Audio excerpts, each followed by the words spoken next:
This girl is always shy about her nails. She's young, very pretty, and pleasant to talk to. But it so happened that she has a bad habit of biting and picking at her own nails, and such nails are usually a problem even for professionals. She has been refused more than once, and that's why she's just afraid to go to professionals or beauty salons, because she thinks that no one will ever be able to help her. But I still decided to do an experiment and try to extend her nails, and looking ahead, I can say that I already have a 2-week result. And now I want to draw your attention to what makes these nails so challenging. They're not just flat and wide, but also a little bit concave inward. So it's really unclear how exactly to choose the right shape here, or which one to use. By the way, we're going to do a small extension using the upper form.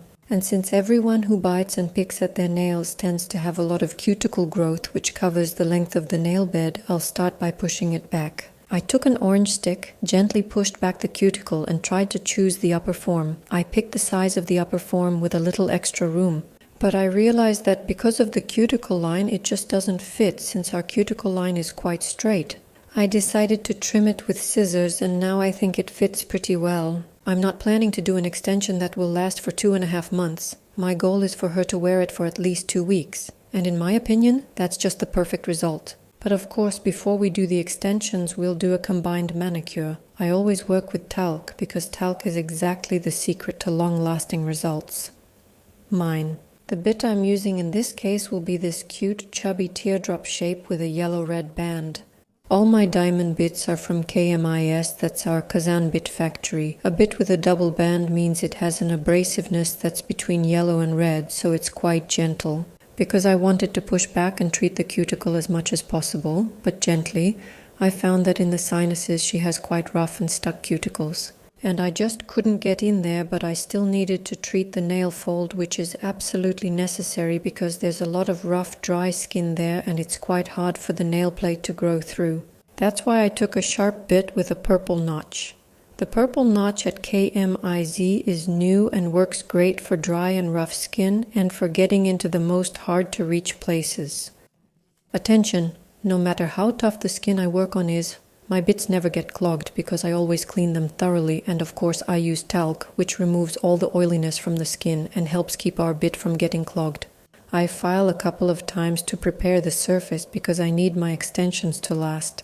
After the cuticle is ready to be trimmed, I do the trimming. Usually I work with scissors that have a curved tip, but today I decided to show you rather long scissors with a straight blade.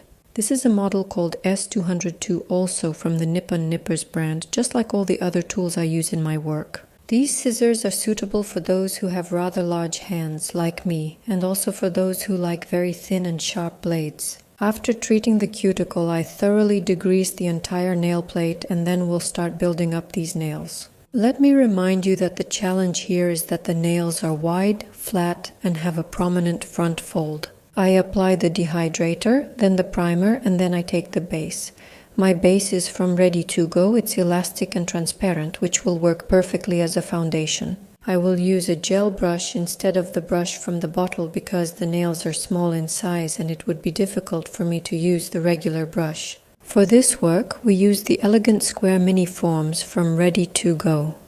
These are thin, short upper forms with a fairly elastic plate, and I also trimmed these forms.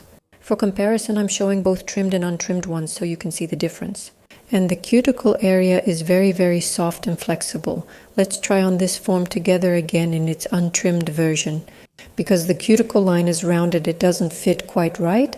Here, next to it, I'm showing a form that I've already trimmed a bit and made the cuticle line straighter, and I'm showing how it will fit. Now in this case, our stress zones, our growth points, will be covered. But to be on the safe side, I use the material that Masha Kadiayeva herself recommends for working with the most difficult nails, especially for biters, and that is GAM Polygel. They need to work with their hands and without gloves, so I'm showing you my untreated hands. I didn't have time to do a manicure, but I did manage to film content for you. This GAM Polygel needs to be spread in a very thin layer on the upper form, and I do this with my fingers. I've been asked questions like, what if oil from your hands gets on this gel? I always degrease my fingers beforehand, and everything will definitely last and hold. There have never been any problems with this. I made this small base layer. This will be the length of our extension. I cure it with a flashlight and then take another bead of the same polygel. This will be our base drop. As you can see, my layer is extremely thin because we already have a pretty wide nail plate and we definitely don't need any extra volume here. I'm showing how I applied the upper form. I'll be honest, it's not an easy or pleasant task. Yes, it shines through the points as it grows, and yes, it all looks pretty unstable, but at the end of the video, I'll show you how it held up. Over the course of 2 weeks, I applied the form, cured it, and removed the excess from the inside. The beauty of working with Gamma Polygel is that it doesn't spread at all and is a very strong material. So, we remove our upper form. I intentionally chose a slightly larger size because my goal was to cover the most vulnerable areas as much as possible. With a nail file, I shape the side parallels and the free edge, creating a neat soft square. Using a thin carbide bit with a sharp tip, I file the area near the cuticle. It's very important to thoroughly degrease the polygel so it doesn't clog the bit. This material is quite unpleasant to file compared to gel, but considering how well it wears, I'm willing to forgive this drawback.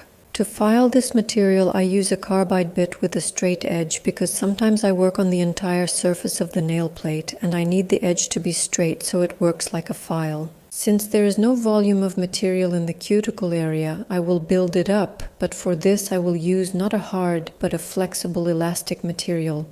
I'm using a light pink base in my work. I apply a very thin layer of it to the nail, not all the way to the end, and then I place a tiny drop which I will spread from the upper third of my nail, blending it out to nothing. This is necessary so that I can harmonize the volume on the nail plate near the cuticle. In this case, it's not worth applying hard gel because it will definitely cause lifting. But we'll cover everything with a top coat like this so that the imperfections, such as the visible stress zones, won't be noticeable. By the way, it's actually top coats with all sorts of decorative effects that often save me at work because it's quick, simple, and always looks beautiful, as always. I'll file the free edge, use the drill if necessary, and apply a care product, cuticle oil. Cuticle oil is the most essential and irreplaceable thing when working with nail biters, because moisturizing solves a lot of problems, and it also helps to replace that harmful habit of doing something with your hands. So don't hesitate and confidently recommend your clients to buy oils for home care. In my case, I use Domix oil. It's a really big professional bottle that will probably last forever.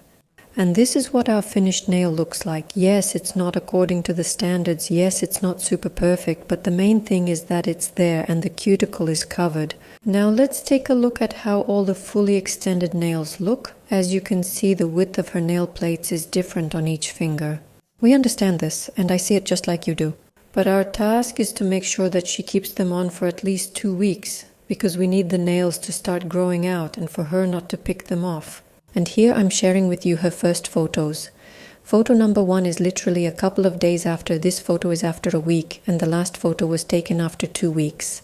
And the best part is that tomorrow she's coming to me for a correction. Yes, I see there are some lifts and everything. It doesn't look great, but it's definitely a positive result. Because the nails stayed on her, they lasted there. That means we'll keep working, fixing, building up, and saving these nails. Because I want her to believe in herself, in her nails. And of course in nail technicians who sometimes can work little miracles.